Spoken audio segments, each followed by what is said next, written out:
15 mark 100 മാർക്കുള്ള ഒരു പരീക്ഷയിൽ 15 mark എന്ന് പറയുമ്പോൾ അത് 15% അല്ലേ?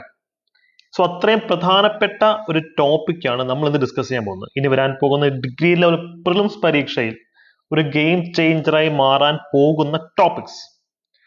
പലപ്പോഴും ഒരു PSC ഉദ്യോഗാർത്ഥിയും PSC വഴി ജോലി കിട്ടിയ ഒരു ഗവൺമെന്റ് ഉദ്യോഗസ്ഥനും തമ്മിലുള്ള ദൂരം എന്ന് പറയുന്നത് ഒരു എക്സ്ട്രാ മാർക്ക്, അല്ലെങ്കിൽ നമ്മൾ ശരിയാക്കുന്ന ആ ഒരു ഉത്തരം മറ്റാർക്കും കിട്ടാത്ത നമുക്ക് കിട്ടുന്ന ആ ഒരു അഡീഷണൽ മാർക്ക്, അത്രയേ ഉള്ളൂ. അതുകൊണ്ട് തന്നെയാണ് പറയുന്നത് ഈ ഒരു ക്ലാസ്, ഈ ഒരു ടോപ്പിക് എക്സ്ട്രീംലി ഇമ്പോർട്ടൻ്റ് ആണ്. കാര്യം പ്രിലിംസിന് നമുക്ക് പെട്ടെന്ന് ജയിച്ച് കയറാനുള്ള ഷോർട്ട് കട്ട്സിൽ ഒന്നാണ് IT, arts, sports, literature, culture എന്നീ പറയുന്ന സബ്ജക്റ്റുകൾ. ഏകദേശം 15 മാർക്ക് നമുക്ക് ഇവിടെ നിന്നാണ് ലഭിക്കുന്നത് അല്ലേ? ഇവിടുത്തെ ഹൈലൈറ്റ് എന്ന് പറയുന്നത് ഏറ്റവും ഡിഫിക്കൽട്ട് ചോദ്യങ്ങളും ഏറ്റവും ഈസി ആയിട്ടുള്ള ചോദ്യങ്ങൾ, ഇത് കൊച്ചു കുഞ്ഞിനൊരു ഉത്തരം കണ്ടെത്താൻ പറ്റുന്ന ചോദ്യങ്ങളും വരുന്ന ഈ ഒരു സെഗ്മെന്റിൽ നിന്നാണ്. അതുകൊണ്ട് തന്നെ സ്മാർട്ടായിട്ട് പഠിക്കുക, വലിച്ചുവാരി പഠിക്കേണ്ട കാര്യമില്ല. ഇനി നമുക്ക് അതിനുള്ള സമയമില്ല. മെയ് 2 തീയതി മുതൽ പ്രിലിംസ് എക്സാം സ്റ്റാർട്ട് ചെയ്യാൻ പോവാണ് അല്ലേ? ഹോട്ട് ടോപ്പിക്സ് വെച്ച് വേണം നമ്മൾ ഈ ടോപ്പിക്ക് പഠിക്കാൻ. കടല് പോലെയുള്ള സിലബസ് ആണ്, മൊത്തം പഠിച്ചു തീർക്കാൻ ഉള്ള സമയം നമ്മുടെ മുമ്പിൽ ഇല്ല. അതുകൊണ്ട് ഹോട്ട് ടോപ്പിക്സ് വെച്ച് സെലക്റ്റീവ് ആയിട്ടുള്ള പഠനം നടത്തുന്ന ആൾക്കാർക്ക് ഈ ഒരു ക്ലാസ് യൂട്ടിലൈസ് ചെയ്യാം. എഗെയിൻ നമ്മുടെ ക്രാഷ് കോഴ്സിൽ ജോയിൻ ചെയ്തിട്ടുള്ള വിദ്യാർത്ഥികൾ ഉണ്ടെങ്കിൽ നിങ്ങൾക്ക് ഈ ഒരു ക്ലാസ് സ്കിപ്പ് ചെയ്യാവുന്നതാണ്. ഈ ക്ലാസ്സസ്, ഇതിന്റെ അഡീഷണൽ സ്ട്രാറ്റജി സെഷനും കണ്ടന്റ് ബേസ്ഡ് ക്ലാസ്സുകളും എല്ലാം നമ്മുടെ ക്രാഷ് കോഴ്സിൽ ലഭിക്കും. പ്രിലിംസ് ആണ് വരാൻ പോകുന്നത്, സമയം തീരെയില്ല. അതുകൊണ്ട് തന്നെ നിങ്ങൾ സ്റ്റഡീസിലേക്ക് തിരിച്ചു പോവുക. സെൽഫ് സ്റ്റഡി നടത്തുന്ന വിദ്യാർത്ഥികൾക്ക് ഈ ഒരു ക്ലാസ് കണ്ടിന്യൂ ചെയ്യാവുന്നതാണ് കേട്ടോ. ഈ ക്ലാസ് നോട്ട്സ് ഞാൻ ഇന്ന് ടെലിഗ്രാം ചാനലിൽ അപ്ലോഡ് ചെയ്യും. ടെലിഗ്രാം ചാനലിന്റെ ലിങ്ക് കമന്റ് സെക്ഷനിൽ പിൻ ചെയ്ത് വെച്ചിട്ടുണ്ട്. എല്ലാവരും ടെലിഗ്രാം ഫാമിലി മെമ്പേഴ്സ് ആവുക. അവിടെ നിന്ന് ഈ PDF ഡൗൺലോഡ് ചെയ്ത് പഠിച്ചോളൂ. ഓക്കെ, അപ്പോൾ ആദ്യമേ നമുക്ക് ഇതിന്റെ സിലബസ് ഒന്ന് നോക്കാം. ആർട്സ്, സ്പോർട്സ്, ലിറ്ററേച്ചർ, ഇതിനകത്ത് സംസ്കാരം, കൾച്ചർ എന്നൊരു ടോപ്പിക് കൊണ്ടുണ്ട്. ഇവിടെ എടുത്ത് പറഞ്ഞിട്ടില്ല എന്നേ ഉള്ളൂ, ഇവിടെ കൊടുത്തിട്ടുണ്ട്. 10 മാർക്കാണ് ഈ ടോപ്പിക്. ഏറ്റവും ബ്രോഡായ സിലബസ് ഈ സെഗ്മെന്റിൽ നിന്നാണുള്ളത് അല്ലെ? പ്രശസ്തമായ സ്ഥലങ്ങൾ ഒന്ന് ആലോചിച്ച് നോക്കി. എത്ര സ്ഥലങ്ങൾ, പ്രസിദ്ധമായ സ്ഥലങ്ങളുണ്ട്. എല്ലാം നമുക്ക് വലിച്ചു വാരി പഠിക്കാൻ പറ്റില്ല. കായികം ജസ്റ്റ് നോക്കാം.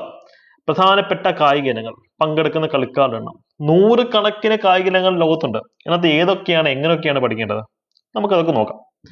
അപ്പം സിലബസ് നിങ്ങൾ ജസ്റ്റ് ഒന്ന് വായിച്ച് നോക്കിയാൽ മതി. ഓക്കെ, നമുക്കിനി IT സിലബസിലേക്ക് ഒന്ന് പോയാലോ. കമ്പ്യൂട്ടർ സയൻസ്, ഇത് വളരെ മാന്യമായിട്ടുള്ള ഒരു സിലബസ് ആണ്. വളരെ പ്രിസൈസ് ആയിട്ടുള്ള സിലബസ് ആണ്. ചെറിയ സിലബസ് ആണ്. 5 മാർക്ക് വെയിറ്റേജും കൊടുത്തിട്ടുണ്ട്. പെട്ടെന്ന് പഠിച്ച് തീർക്കാനും പറ്റും. അതിനോടൊപ്പം നമുക്ക് ഈസി ക്വസ്റ്റ്യൻസ് ധാരാളം വരുന്നൊരു സെഗ്മെന്റ് ആണ്. വലിയ കോംപ്ലിക്കേഷൻ ഉള്ള മേഖലയല്ല. നിങ്ങളൊരു റാങ്ക് ഫയൽ വെച്ച് പഠിച്ചാലും മതി ഈ ടോപ്പിക്കിന് വേണ്ടിയിട്ട്. 5 മാർക്ക് കയ്യിലിരിക്കും. അതുകൊണ്ട് ഞാൻ പേഴ്സണലി സജസ്റ്റ് ചെയ്യുന്നത് ഈ ടോപ്പിക് മുഴുവനായി തന്നെ പഠിക്കാനാണ്. IT കേസ് നിങ്ങൾ ഹോട്ട് ടോപ്പിക്സ് തപ്പിപ്പോണ്ട. കുറച്ച് ടോപ്പിക്സ് അല്ലേ ഉള്ളൂ, അതങ്ങ് പഠിക്കുക. 5 മാർക്ക് അത്രയും ടോപ്പിക്സ് വരുന്നുണ്ടല്ലോ. ഇത് വളരെ സേഫ് ആയിട്ടുള്ള ഗെയിമാണ്. ഒരു 4 ദിവസം അടുപ്പിച്ചിരിക്കുക വെച്ചാൽ നമുക്ക് ഈ ടോപ്പിക്ക് ഫിനിഷ് ചെയ്യാൻ പറ്റും IT.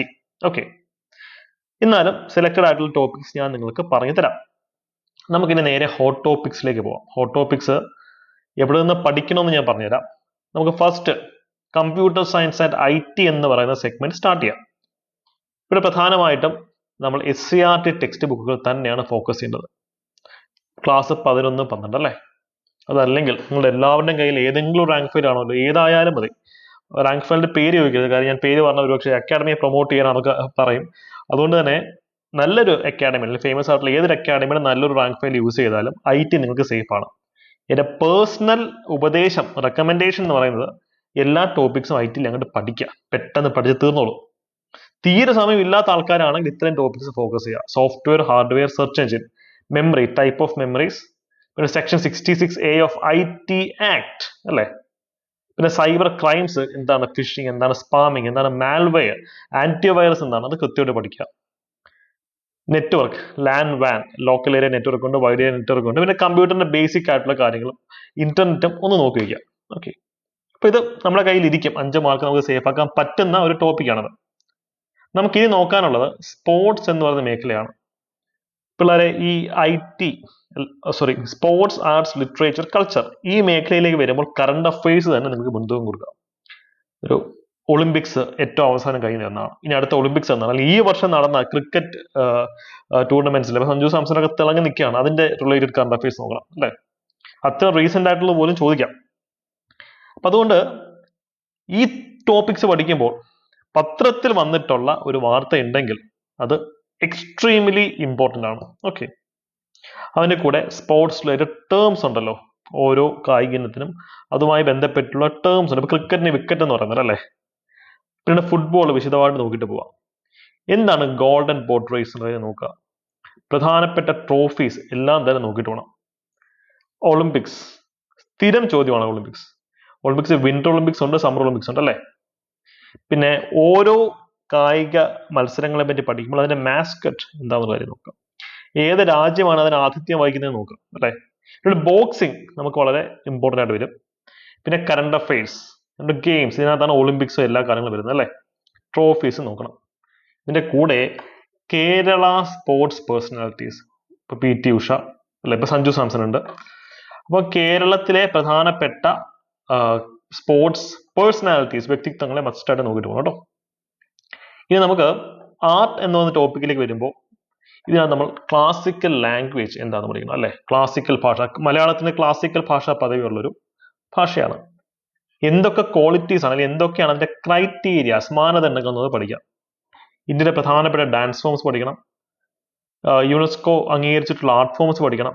ഓട്ടം തുള്ളൽ ഒന്ന് വെയിറ്റേജ് കൊടുത്ത് ഇത്തവണ പഠിച്ചോളൂ. ഓക്കെ, പിന്നീട് ഏൻഷ്യന്റ് ആയിട്ടുള്ള വളരെ പ്രാചീനമായിട്ടുള്ള സംസ്കൃത നാടകങ്ങളെ പറ്റി നോക്കണം. ഓക്കെ, ഭാസന്റെ ഒക്കെ നാടകം നോക്കിയിട്ട് പോവാം. കേരളത്തിലെ കലാമണ്ഡലത്തെ പറ്റി നോക്കുക, പടയണിയെ പറ്റി നോക്കുക, മിഡീവൽ ആർക്കിടെക്ചറിനെ പറ്റി നോക്കുക, അമ്പലങ്ങൾ പ്രത്യേകിച്ച്. ഇതിനാണ് ഞാൻ നേരത്തെ പറഞ്ഞ current affairs, art related current affairs must ആയിട്ട് നോക്കണം. അപ്പൊ പുതിയതായിട്ട് ഏതെങ്കിലും ഒരു ആർട്ട് ഫോം റിപ്പബ്ലിക് ഡേ പരേഡിന് അവതരിപ്പിക്കപ്പെടുന്നു അല്ലെങ്കിൽ കേരളം പ്രൊമോട്ട് ചെയ്യുന്നു, അപ്പൊ അത് കൃത്യമായിട്ട് നമ്മളവിടെ ഫോക്കസ് ചെയ്യണം അല്ലേ. യെസ്. അതുപോലെ തന്നെ കൾച്ചർ ആൻഡ് ലിറ്ററേച്ചർ, സംസ്കാരവും സാഹിത്യവും, ഇതും കറണ്ട് അഫയേഴ്സ് ബേസ്ഡ് ആയിട്ട് തന്നെ പഠിക്കാം. അവാർഡുകൾ ഏതെങ്കിലും ഒരു സാഹിത്യകാരന് കിട്ടിയിട്ടുണ്ട്, എഴുത്തച്ഛൻ അവാർഡ് ആർക്ക് കിട്ടി അല്ലെ, സരസ്വതി സമ്മാനം ആർക്കാണ് കിട്ടിയത്, അതൊക്കെ കൃത്യമായിട്ട് നോക്കിയിട്ട് പോകണം.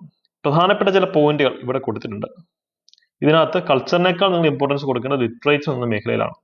ആൾക്കാരുടെ തൂലിക നാമങ്ങൾ, പുസ്തകങ്ങൾ, എഴുത്തുകാർ, ക്യാരക്ടേഴ്സ്. ഇപ്പൊ അപ്പുക്കിളി ഏത് നോവലിലെ കഥാപാത്രമാണ് അല്ലെ. ജ്ഞാനപീഠം അവാർഡിനെ പറ്റി നോക്കുക. പ്രധാനപ്പെട്ട അവാർഡുകളെല്ലാം തന്നെ നോക്കിയിട്ട് പോവുക. ഓക്കെ, ഈ ഒരു മേഖല ഞങ്ങളുടെ ബാച്ചസ് കഴിഞ്ഞ 4 വർഷത്തെങ്കിലും അല്ലെങ്കിൽ 3 വർഷത്തെങ്കിലും മിനിമം കറണ്ട് അഫയേഴ്സ് അപ്ഡേറ്റ് ചെയ്ത് കൊടുക്കും. Depend upon the topic. ചുമ്മാ കണ്ടന്റ് കൊടുത്ത് ഓവർലോഡ് ചെയ്യിപ്പിക്കാൻ പാടില്ല കുട്ടികൾക്ക്. അപ്പൊ ലേറ്റസ്റ്റ് ആയിട്ടുള്ള കണ്ടന്റ് പഠിക്കണം. അതിനോടൊപ്പം തന്നെ നമ്മൾ കഴിഞ്ഞ 3 വർഷമായിട്ടുള്ള കാര്യങ്ങളും ഈ ഒരു മേഖലയിൽ പഠിക്കേണ്ടതായിട്ടുണ്ട് അല്ലെ. ഒരു 2-3 പേജേ വരുള്ളൂ, അതങ്ങ് പഠിച്ചാൽ മതി. ഓക്കെ, അപ്പൊ ഇതാണ് അതിന്റെ ടോപ്പിക്സ് എന്ന് പറയുന്നത്. ഇത്രയും പറഞ്ഞ കാര്യങ്ങൾ ഒക്കെ ഒരു ബാച്ചിന്റെ ഒരു അഫോർഡബിൾ ആയിട്ടുള്ള കോഴ്സിന്റെ സഹായത്തോടുകൂടി പഠിക്കണമെങ്കിൽ ഈ ഒരു നമ്പറിൽ കോൺടാക്ട് ചെയ്താൽ മതി. ഞങ്ങളുടെ ക്രാഷ് ബാച്ച് കുറച്ച് ദിവസത്തേക്കും കൂടെ സ്റ്റുഡൻസിന്റെ റിക്വസ്റ്റ് പ്രകാരം ഞങ്ങൾ ഓപ്പൺ ചെയ്ത് വെച്ചിട്ടുണ്ട്. ബാച്ച് നമ്മൾ ഓൾറെഡി ക്ലോസ് ചെയ്തതാണ്, പക്ഷേ സ്റ്റുഡൻസിന്റെ റിക്വസ്റ്റ് കാരണം ഞങ്ങൾ പിന്നെ ഓപ്പൺ ചെയ്തിട്ടുണ്ട്. ബാച്ച് ഇനി ഉടനെ തന്നെ ക്ലോസ് ചെയ്യാൻ പോവുകയാണ്. കാര്യം എക്സാം അടുത്ത് വരികയാണല്ലോ. താല്പര്യമുള്ള ആൾക്കാർക്ക് ഈ നമ്പറിൽ കോൺടാക്ട് ചെയ്ത് കഴിഞ്ഞാൽ സ്ട്രാറ്റജിക് ആയിട്ട് തന്നെ പഠിക്കാം. കാര്യം വലിച്ചു വാരി പഠിക്കാനുള്ള സമയം നമ്മുടെ മുമ്പിലില്ല. സെലക്റ്റീവ് ആയിട്ടുള്ള ക്ലാസ്സുകൾ കണ്ട് പ്രിലിംസ് ജസ്റ്റ് ജയിക്കുക എന്നുള്ളതായിരിക്കണം നമ്മുടെ ലക്ഷ്യം. കാര്യം മെയിൻസിനാണ് നമ്മൾ ഓരോ മാർക്കിനും വേണ്ടിയിട്ടുള്ള ഫൈറ്റ് നടത്തേണ്ടത്. പ്രിലിംസ് ജസ്റ്റ് പാസ്സായാൽ മതി. അതിന് എത്ര മാർക്ക് കൂടുതൽ കിട്ടിയാലും അത് നമ്മുടെ റാങ്കിനെ ബാധിക്കില്ല. പാസ്സായാൽ മാത്രം മതി. ആ ഒരു മെന്റാലിറ്റിയിൽ വേണം പ്രിലിംസിന് വേണ്ടി പഠിക്കാൻ. ഓക്കെ, ഹോട്ട് ടോപ്പിക്സിന്റെ വീഡിയോ ധാരാളം നമ്മൾ ഇതിനകത്ത് ചെയ്തിട്ടുണ്ട്. പ്ലേലിസ്റ്റ് നോക്കിയാൽ മതി. 2026 പ്രിലിംസ് എന്നൊരു പ്ലേലിസ്റ്റ് ക്രിയേറ്റ് ചെയ്തിട്ടുണ്ട്. ആ പ്ലേലിസ്റ്റ് ഒന്ന് ചെക്ക്ഔട്ട് ചെയ്ത് കഴിഞ്ഞാൽ ഇതിന്റെ ഫുൾ ഡീറ്റെയിൽസ് നിങ്ങൾക്ക് ഇങ്ങോട്ട് കിട്ടും. ഓക്കെ ഗൈസ്, അപ്പൊ ഇത്രയാണ് എനിക്ക് ഈ ഒരു കാര്യത്തിൽ നിങ്ങളെടുത്ത് പറയാനുള്ളത്. മറ്റു നിങ്ങൾ സംശയം ഉണ്ടെങ്കിൽ കമന്റ് സെക്ഷനിൽ പറഞ്ഞാൽ മതി. ഞാൻ പരമാവധി എല്ലാ ചോദ്യങ്ങൾക്കും തന്നെ റിപ്ലൈ തരാറുണ്ട്. Okay, yes. അപ്പോൾ ഓൾ ദ ബെസ്റ്റ്. പ്രിലിംസ് ധൈര്യമായിട്ട് പഠിച്ചു തുടങ്ങുക. കമന്റ് ചെയ്യുക, പ്രിലിംസ് എന്ന് കമന്റ് ചെയ്യുക. അപ്പോൾ ഈ ടോപ്പിക്കിൽ കൂടുതൽ വീഡിയോസ് ചെയ്യാൻ എനിക്ക് ഒരു മോട്ടിവേഷൻ കിട്ടും. പ്രിലിംസ് എന്ന് കമന്റ് ചെയ്യുക.